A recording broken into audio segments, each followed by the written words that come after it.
Welcome to the Honest Health Podcast with your host, Jeffrey Burke. Honest Health brings you the brightest minds in the natural products industry, as well as athletes and entertainers. Jeff will keep you entertained and informed while educating on how to be successful on your healthy journeys. Now, here's your host, Jeffrey Burke. Hello and welcome back to the Honest Health Podcast. My name is Jeffrey Burke. I'm so glad you're here. My platform brings you the most up-to-date, groundbreaking information from some of the best minds within the natural products industry, as well as some voices outside of our industry. My whole philosophy is that everybody has a message, everybody has a story, and everybody has some information to share. And you never know what message you're going to take away because we're all looking for different questions and different answers. And I think I can bring you amazing information. So make sure to stop by. Remember to go to my webpage, drjeffreyburke.com, tap on the Honest Health logo to go to Spotify. And coming soon, all of the platforms are coming. So you'll be able to listen to the shows wherever you do listen, as well as the YouTube channel where you can actually watch the interview. Today, we're going to be talking with my very, very dear friend, Ric Scalzo, of course, the founder of the new company, Kokora Life. We have been doing a deep dive series into herbs and giving everybody a really good understanding so that no matter where you are, how much information you have, how much longevity you have, I think we all need a tune-up once in a while. So help me welcome my guest. Hey, Ric. Hey, Jeff. Good morning. Good afternoon. Thank you for having me again. I'm so glad to have you. I see the beautiful jungle in the back of you, so we know that you are in Costa Rica as we speak. Yes. It's so beautiful there. It's really exciting to do this deep dive series with you. The feedback from around the country as I'm traveling out there is there's so much for us to remember. And the things that we're talking about today are the herbs and the nutrients and the ingredients that people are asking about today. You know, sometimes I go back and I'll listen to our interview and I'll pull things out that I forgot that you mentioned along the way.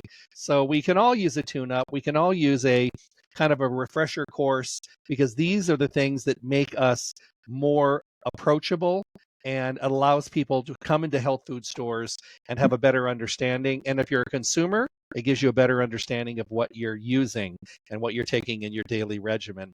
So today we're doing Holy Basil. A lot of people know it as Tulsi, another adaptogenic herb. It's amazing how many of them are out there that are in the very popular category today of herbs. And I've been a Holy Basil person for a very long time. So we can start anywhere you like. Maybe a history, a little bit. Yeah. Well, a history and perhaps a little bit about my journey with Holy Basil. Love it. As you know, I founded Gaia Herbs long ago, and during that time, before I sold Gaia in 2019, I had done a lot of work with Holy Basil, and one of the pieces of work that we did was to characterize the different cultivars. And I was very interested to find out which varietal was the best one to grow. And so we looked at, I don't know, Jeff, it was probably 10, 12 cultivars from India where it largely emerges from, and this plant. And we found a particular cultivar that I liked, and it's the one that I still use and grow today. And, so having, sourced it from the land of the land of the Veda, I feel really good about the authenticity of the seed, and I've been able to really, validate it over the years. But having said that, Ayurveda is Holy Basil is very integrated into Vedic medicine or Vedic wellness, and for a lot of different reasons. And if you start with your overall kind of understanding of the origin of this plant and how it was used beyond just the physical attributes into the emotional, mental, and spiritual attributes, it has quite an interesting story behind it. I won't go into all of it, but suffice to say that if you summarize it all, Holy Basil is very, very good for pointing to good health, just happiness, purity of life, just the whole idea of connection to the divine. When you look at the Ayurvedic philosophy, you'll see all of these inscriptions made in the literature. And, you know, for that reason, I have to think that holy basil has some very unique properties to deal with. When you look at some of these amazing herbs, you'll see kind of a laundry list of successful benefits that have been talked about and handed down and written in scrolls and written in books and passed from generation to generation, these wonderful success stories of these individual herbs. But it's also interesting how, as you travel around the world or you research countries around the world, these same herbs may be looked at differently in different countries. There's some places that may say, well, holy basil is what we recommend for anxiousness and depressive feelings, where somebody else may say, well, here we recommend it for cognitive function. And it's kind of amazing that there's this plethora of benefits in these wonderful products, but the philosophies and the way people look at them around the world can be different. It is true. And, there are varietals that emerge out of Africa, and sometimes even people get confused with the ordinary, culinary basil, which is, the basil we might use in making Italian food, right? But, the idea that if we can source the true cultivar and really understand why it was so effective in Ayurvedic, use, then, and we're using the right cultivar, then yeah. The one that I kind of honed in on was what we call Rama Tulsi. So there's Rama, there's Krishna Tulsi, and there's Vana Tulsi. Those are the three more relevant ones. There's a couple of other varietals, but the Rama Tulsi I found very interesting. It has a very strong, let's say, clove-like aroma to it. When you take the leaves and you bruise or kind of waft the leaves and take that scent that's emitting off the plant, it's amazing how it smells just like cloves. And this is because this particular varietal is very rich in the phenolic compounds, the phenols, which include eugenol, which gives the scent of cloves, and rosmarinic acid. Those are two of the more important phytometabolites of holy basil. So working with holy basil, it's quite amazing. Sometimes the fragrance when we're harvesting, and particularly if it's on a sunny, hot day, a dry, sunny, hot day, sometimes that I have to have people wear like respirators so that they're not taking in all this, all of this essence of the aroma of holy basil. It's so strong.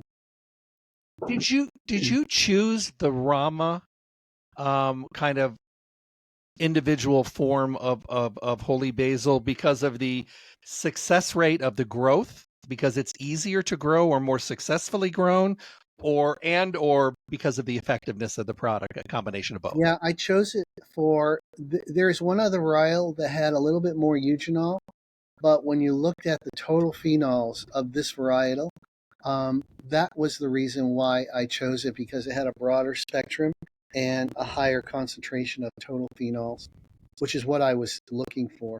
This particular varietal is very resilient to disease. It grows really well here in Costa Rica. I've never had any challenges with pathogens or it growing in the dry season or the wet season. So it's really great. How's the growth cycle from planting to harvest? Period of time on that? You put it in the greenhouse, 6 weeks in the greenhouse, put it in the ground, and 8 weeks, and you get your first harvest. Wow. It's just Amazing, huh? amazing. Yeah, it is amazing. And what's really interesting is I've been doing this for such a long time, and I started drinking Tulsi tea way more years ago than I ever thought, because I always enjoyed it from the very get-go. And it's one of the main trees I drink. I drink green tea as well, but I have been drinking holy basil tea or Tulsi tea forever. It's really And lovely, huh? oh, it's fantastic. And even on a 110-degree day out here in Las Vegas, I'll drink a hot cup of Tulsi tea. It's Yeah. just, for me, it does, I feel it. I mean, I feel the way that it works with me. And The supplemental side of it is going to be something that I definitely am bringing in, just because I think that it works in the categories that I personally am interested in. But as I once again travel around the country, you see the need for these wonderful Ayurvedic herbs that are out there that you are bringing to the amazing public, because there's a need, because we are so stressed and so burnt out and just on edge. And it connects us to this great, vast wisdom, Yep. ancient wisdom of nature. Mhm. Jeff, I'm going to just plug my computer in because I'm noticing my battery is low. Is that okay? Yeah. Absolutely. I'll stay with you and be That's sure fine. I'm in the center of your screen. Yeah. Sorry for this. I should have noticed it sooner. It's okay. I'll have John cut this out. It's no big deal. Oh, We get to there do that when you have a producer. it's okay. I have inside-outside connection. Yes. That'll be fun. Don't worry. I'll call to it. We'll make it fun. Okay. I'm sure you will. You let me know when you're ready and I'll jump in. Get yourself set. Is that okay on the lighting? Yeah, it's fine. Yeah. Okay.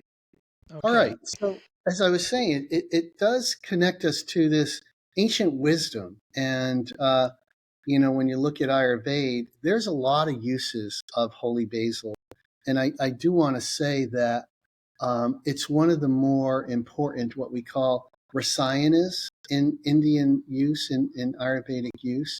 A rasayana is a term, I may have mentioned this with regards to ashwagandha in a previous episode we did, is a plant substance which has an overall rejuvenating effect on the body and mind. And usually rasayanas touch all of the different channels and all of the different, what they call in Ayurveda, the dhatus of the body, which are the channels. And we have 7 known dhatus in our body. And so, like ashwagandha, this particular plant does touch them all, which means that it's very invigorating and rejuvenating. Also, I will say that Holy Basil we can say that it's very sattvic by its nature. Sattvic is another term that emerges from Ayurveda, which translates literally to purity, promotes a sense of calmness, especially around the heart energy. In Chinese medicine, we call this heart energy the Shen. And so it nourishes the Shen, it nourishes the mind. It gives, a sense of calmness and peacefulness to the mind. So when you drink your Holy Basil tea, all of this is getting infused. This great wisdom is getting infused into your cells. Do you feel that on its own we know the benefits? Is there a synergism with it with certain other herbs that you're growing and we are putting together that would maybe elevate or lift the benefit of either of them, or maybe a combination that would give you an effect that would even be more noticeable? There is, particularly, I love the combination of Holy Basil with ashwagandha. I love the combination of Holy Basil, ashwagandha with rhodiola. So this implies if you were to look at the individual actions of those 3 herbs, they all help us manage stress better. So they're what we call adaptogens. So they exist in that therapeutic class, which means that together they have a synergy and they have a more powerful effect on how we adapt to stress and how we manage distress and promote more what we call eustress, which is the more euphoric type of stress, or it's hard to say it's really stress, but euphoric type of functioning of the body. And Holy Basil, rhodiola, ashwagandha are really quite special for that. Well, today, I mean, obviously stress is nothing new. Stress has been around for a very long time. I think mental health has become more of a visible issue in this country. I mean, I put a lot of it off to the pandemic, where a lot of people that may have suffered in silence for a very long time have come out and have been a little bit more vocal about dealing with mental health issues. And I think it's the best thing to do is to be vocal and not shelter and not recluse, because it's very hard to deal with things like that. But I have seen a lot more people that will say that they're under more stress now than they may have ever been in their life before. And I think a little stress can be motivating, But I think when it becomes debilitating, I think that's the problem. And we have to remember that we do not need to run right to a pharmaceutical counter for a benzodiazepine or something along the line for stress. There are many, many different protocols that are available. And around the world, many of them are being very successfully used as the first protocol. The pharmaceutical may be the last protocol in those areas. Yeah, I know. It's kind of interesting because, there are a lot of impacts in our world today from, the environment and our air, our food, our water, the emotional things that are going on to all of us in the world. Yes. The conflicts and everything is impacting us in a very dynamic way. Some of us, like myself, are more inclined to feel more of that stress, and that's why relying on adaptogens today is so important. And You know, I go was going to ahead. say, Jeff, I do a lot of innovating and formulating of different herbal preparations. So I was compounding an adrenal formula, which is really an adaptogen formula, and compounding a regenerative formula for stress management, and recognizing that just about every one of us today could use some sort of adrenal support and stress support. And those products from Kokora are about to come out in the next month or two. But the idea of having the confidence that those products are grown regeneratively, they're amongst the very finest research herbs in the world. They're synergistically combined together. They're made with whole plant potency. They're concentrated to the highest level. I'm doing everything possible to ensure that everyone will get optimal benefit from it. Well, and the wonderful thing about the two formulas that you have coming out is, we live in a world today where people have everyday stress, things that are going on, juggling too many plates and balls in the air, and everybody wanted a little piece of you. You have so many conflicts and deadlines, and that stress formula is going to be so incredible for the daily stresses that we have going on. The adrenal formula, I think, is not only going to help the daily, but it's going to help for those people that have been under stress for a very long time.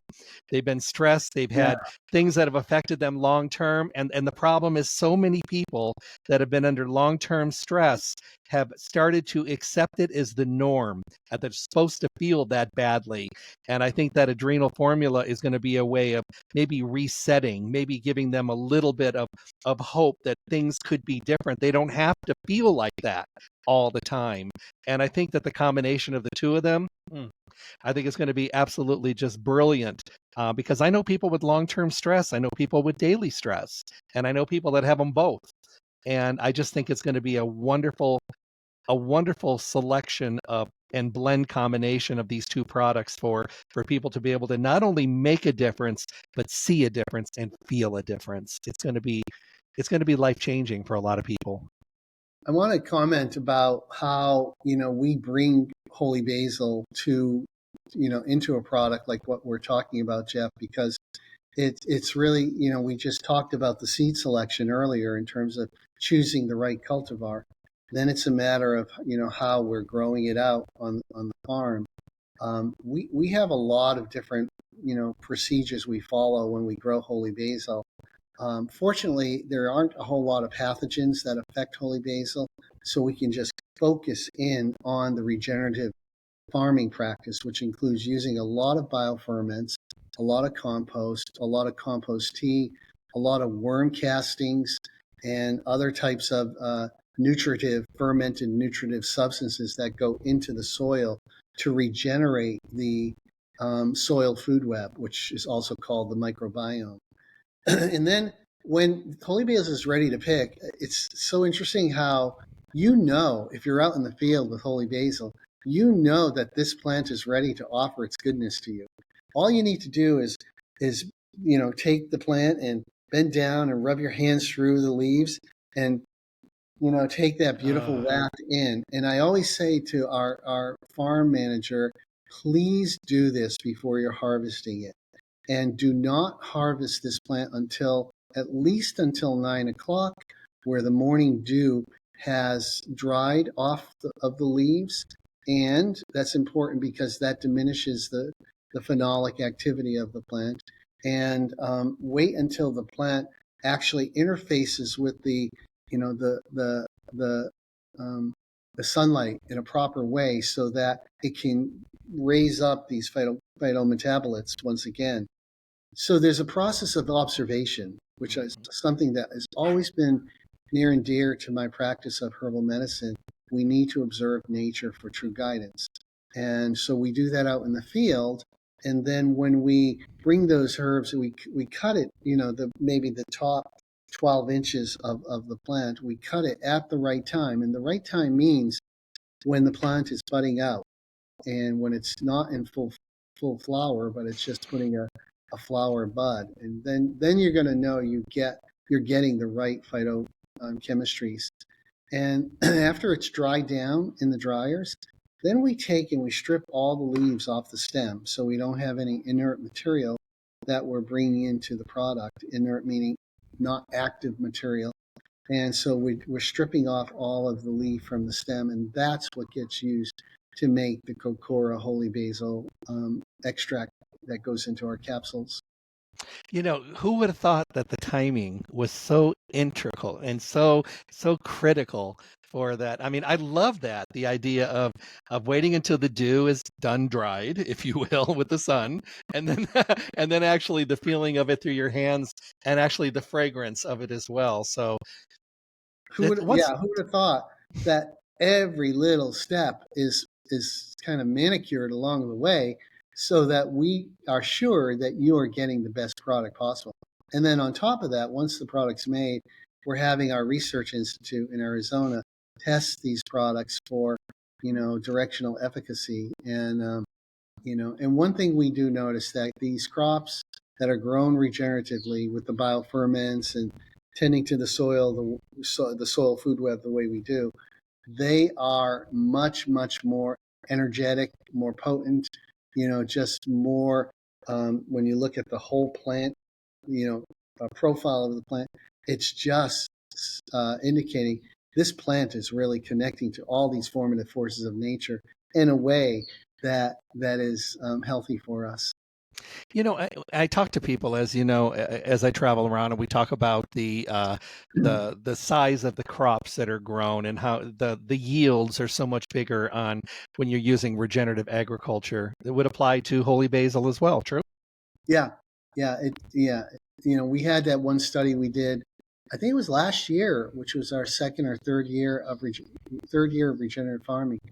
We had some data points from the first year compared to last year, and it was like an increase of threefold in the amount of biomass we harvested from the same field, only because we started tending to the soil food web or biome of the soil. You talk a lot about, and I try to really stress this because I've learned this from you, that when you're in the industry, there's a lot to learn. There's a lot of experience. There's a lot of trial and error. When you're formulating like this, there's so much detail that goes into it. And I've been really blessed to be on this journey with you with Kokora. And I've got an eyeful of what it takes to be able to bring a transparent, high quality line. But above and beyond all the science and all the testing and all the formulations, you can't teach passion. That's something that the person has to have inside of them. And your passion goes in. I mean, you're well known for your passion. You were with Gaia for years, and you're bringing that passion. I think it's even stronger today than it was before. And I just think that when you bring passion into it, it's like stirring, it's like singing to your marinara, if you will. It brings passion into your food, but it's also we're getting the results on the products we're using. And me, I'm using everything I can get my hands on because I want all of these wonderful nutrients inside of me. So it's a kudos to your passion because we get to notice it. I want to comment on that because I've been at this a while, as you know. Yes. And I always said from the very beginning that when we take on the responsibility to make a product that is going to be consumed for health and wellness, we will never most likely see most of the people who will consume that product. But we have a responsibility to do it right. And for me, doing it right starts with breathing consciousness into the herb. And, and it sounds a bit esoteric, perhaps to most people, but it is very, very real. There is a definite awakening that takes place of intention of the herb when you're producing it intentionally and with a spiritual attitude, with a heart that is open and compassionate for what you're doing. You will be able to measure that in the outcome of the product. And so, you know how passionate I am and how much I speak at this level of consciousness about Kokora products because we're tending to them so carefully every step of the way. They are very, very crafted in a way that I don't think you'll see any other product be crafted. I think today we live in a very impatient world. And people want results very, very quickly. I don't know how we've got into this impatient mindset, but we're there. And most of us have not these problems, these health conditions, these life situations did not happen overnight. So people, of course, are very antsy and they want results very quickly. Something that you talk a lot about, and it's made even more sense today, even long before we had these impatient individuals, who I love so dearly. But you do something called front loading. And front loading is, I don't know whether you would call it a procedure or a philosophy, that the products are very potent, they're very pure, they're very transparent, maybe so people get a noticeable change, maybe a little bit faster to keep them motivated so they don't give up too quickly. That's the way that I see it. Yeah, this is always part of my training in botanical practice. I saw about 10,000 patients when I was in practice, and there were two things that were really important. One is be sure that the patient is ready, their physiology is ready to receive the herbs. In other words, they have to have good nerve vitality in order to absorb the herbs properly. And secondly, if we want to keep them motivated to continue to take the herbs over the duration, and this is why I front load the dose. It may only be for a week, but I front load the dose which means basically giving a higher dose at the onset of treatment or the onset of use, in this case for the consumers, so that you can notice the effects and then you cut back down to the recommended dose.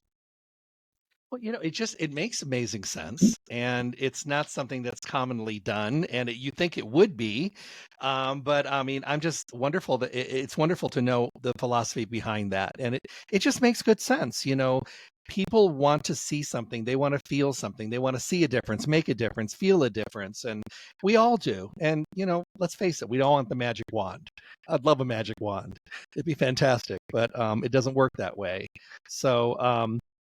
The philosophy behind this line is one of transparency and quality and integrity and noticeable changes. And I think that this line, Kokora, I think it's going to change the world. I think it's going to, and so many principles.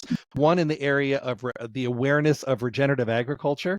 One, utilizing the best quality regenerative agriculture procedures you can do, and then seeing the end result in the products that people get to feel a difference with. And I think it's amazing. You talk about regenerative agriculture, how different it is than organic agriculture. We touched on that on past episodes. But I do want to point out that the agricultural practice of regenerative farming, that practice alone, has an innate inbuilt mechanism to enable the phytometabolites of the plant to expand or concentrate while the plant is growing to a point where you've never seen before. So what's happening is all those, let's just call it the soil food web again, but all the beneficial bacteria and fungi and protozoa and so forth, all these organisms in the soil are orchestrating life. That's what's happening. They are orchestrating life. And through the process of this orchestra, you are building a lot more tendrils in the root system of the plant to touch more points in the soil where they can absorb more nutrients and build it up into the plant more easily and in a more concentrated way. That's the magic. And we like to think, oh yeah, I'm applying bioferments. I am, but I'm feeding this life force, this community of life in the soil who's doing all the work. Does that make sense? It makes absolute sense. It truly does. And, like a visible signs, of course, are the end crops and the harvest. But talk about the worms. I love the worms. The worm story. I'm all over that. Well, in order to really have proper soil structure and soil dynamism, nature is variable. We have seasonal changes, and here we're in the rainy season, so we want to be so sure our soils drain properly, that the water is absorbed properly, not standing on the soil. And this requires what we call healthy soil aggregate. So the aggregate is a term that implies structure, and we want the right soil particle size. And I've seen some dead soils where land was tilled over and over and over again, and you get these large clumps of what is almost like rock hard soil. And so then with regenerative farming, the microbiome of the soil goes in and starts to break all of that down by producing soil aggregates. And when you have soil that's properly conditioned this way, what happens is that soil becomes really fluffy. It flows right through your hands. It doesn't clump hard together. And so what that means is you got proper aeration. The soil is breathing. And, the water is draining through. The water reaches the roots more effectively, allowing the nutrients to concentrate. But another player in this creating healthy soil aggregate is the worms. Mm-hmm. And I was just doing a PowerPoint training and not too long ago, and from the time we started regenerative farming to this moment, which is about 4 years now, we've increased worm population from 25 worms per square meter to now over 400 worms per square meter. They're happy. And these worms are they're what we call arthropods and macroarthropods. So they go in and they create portals, and for allowing all of this soil aggregation to take place. And they allow proper absorption of water, proper aeration in the soil. They allow life to continue to take place. And the planet is so adaptive. I mean, it's just like, give us the tools, give us what we need, and we can do this. Mother Nature in her brilliance, has created a planet that is adaptive. And as long as we figure out exactly what it wants and what it needs, and if we satisfy those deficiencies and those needs, it's amazing what the planet can give us in return. It is amazing. And then when you start thinking about how all of this intelligence comes together in, there is a certain philosophy that I subscribe to, Jeff, and that is, for every substance in the great body of nature, there is a corresponding receptor in our body. To put it another way, for every receptor on every cell in our body, which are trillions, there is a complementary substance in the body of nature. Think about that for a moment. This is human design. There is a complementary and corresponding dynamism that's going on between our inner nature and our outer nature. Nature is intelligence, and how can you deny that? And so when we talk about these chemical metabolites in plants, there already exists receptors in our body, on our cells, that are going to recognize them. There's already a predetermined relationship. And this is how plants go about the healing process in such a orderly and such a non-invasive way, where we don't see the kind of side effects that you typically see with pharmaceuticals. And every time you buy a product, you're not getting a list of potential side effects, from like you do with a pharmaceutical. because nature is created this symbiosis. Love that. I'm going to play this back and I'm going to have to write that down. So, I love it. No, but it's so amazing to be able to have it pointed out, because most of us don't think about it. But when you have it pointed out and you hear the discussion, it makes you sit back and think about it and follow your thought process. And then things make a lot of sense. We're just so busy today. We've got so many things going on, and all this stuff is all around us all the time, and we just walk right by it. I can't remember the name of the movie I watched one time, and it was, I think it was The Color Purple. And they were walking through this field of purple flowers. And the one says to the other, she said, I think God must get very upset with us when we don't notice and stop to admire the purple flowers. Yeah. And I think that we don't recognize, we take for granted. And that's probably one reason why our soils are such a mess today. We have got to have the focus. We have got to utilize our knowledge and our technology, and we have to give back, because I think the planet is done giving on its own without some support. And I think it's time. And I would also say that you might experience the purple flowers by virtue of an organoleptic experience of sight and smell. But I would also invite others to begin to open up the inner consciousness so you're experiencing it through instinct and intuition, which is a much more subjective process of gaining knowledge. And as long as we show up in nature and we open up our hearts to this particular relationship that's going on, we will have a level of knowledge that will eventually, I like to use the word cognize, but we'll become aware of a level of knowledge that is so much more profound.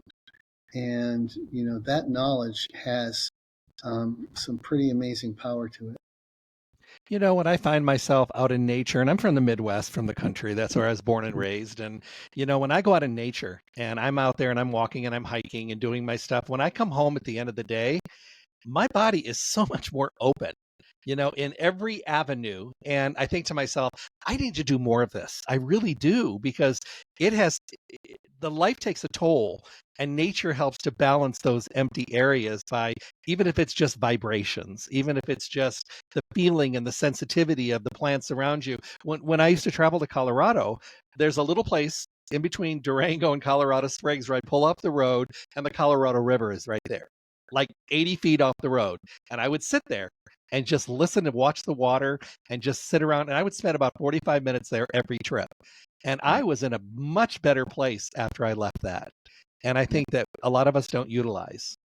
Totally makes sense. And, that's medicine. That's all I can say. That's medicine too.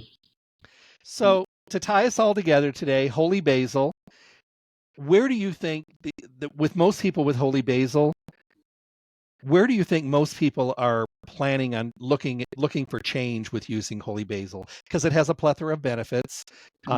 Who should consider Holy Basil? Let's do it that way. So it functions as an adaptogen. So anyone who's under stress, is a candidate for using Holy Basil. It functions more specifically as an antioxidant. So it has a lot of ability to help scavenge free radicals, or the stress that we experience in the world can also cause oxidative stress in our body, in the tissues in our body. So both internal stress and environmentally induced stress. So that's quite interesting. It is got a long list of antimicrobial type of properties to it because of the phenolic oils, compounds in oils that are in Holy Basil. It's anti-inflammatory, so we know that it can support a healthy inflammatory response in the body. It supports a healthy immune response in the body, and it's. I know a lot of people use it for, because it's got these quote spiritual values to it, and I do as well. I just love the taste of Holy Basil. Try mixing it with rose petals, by the way, in your tea, and it's really quite lovely. I think I would enjoy that. Yeah, and then some people use it more for physiological benefit, like to support overall metabolic functions. When you think about what emerges when you have metabolic disarray. I know Holy Basil can help support a healthy levels of cholesterol in your body and healthy cardiovascular function. All of these I speak about in a supportive way rather than a way to treat disease. Right. So we look at how Holy Basil shows up as just raising the pillar of wellness for us. So leave everybody with a thought today, a Ric Scalzo thought of the day. Wow. I love how you ask me this all the time. And, I think the important thing is, and I don't know if I've said this before, but if I have, I apologize. But to me today, take a moment to stop and listen to what's happening with your inner voice with respect to what you're pausing for that moment. Is there something going on within that's communicating to you? Is there an awareness emerging there that allows you to be a co-participant in this great orchestration of evolution? And take time to cultivate that experience, because that's where the real knowledge and wisdom of life comes. And that's really where a regenerative life begins. That's powerful. It's even better because it's just right there. No rehearsing, just coming from the heart, coming from the soul. I love it. Exactly. I want to thank you, everybody, for tuning in today. And of course, my very dear friend and mentor, Ric Scalzo, for being here, bringing us amazing information. This is episode 6 of our deep dive into regenerative herbs. Today we did Holy Basil. Make sure to go to my webpage, drjeffreyburke.com. A new button will be on there soon because we're going on all platforms very soon, as well as Spotify, where we are now, and the YouTube channel. Of course, if you go to the YouTube channel, you can watch the actual interaction between myself and my guest. Make sure to subscribe. Make sure to follow. Bring your friends. Bring your enemies. Everybody needs to get a little health and vitality, and we want everybody to have the availability of all this great knowledge. Take the time to do something amazing for yourself. And like Ric says, we all need to be in tune and balanced and present in our lives. And I think it's very, very important. I hope everybody has a great day. Ric, thank you. Once again, it's always my pleasure. Yeah, thank you. Be good, everybody. Take care of yourself. Do something wonderful. And God bless. Stay tuned for more information from the Honest Health Podcast with Jeffrey Burke. And make sure to check back often for interviews and conversations from the guests we all want to hear from. I'm John the Announcer. Thanks for listening.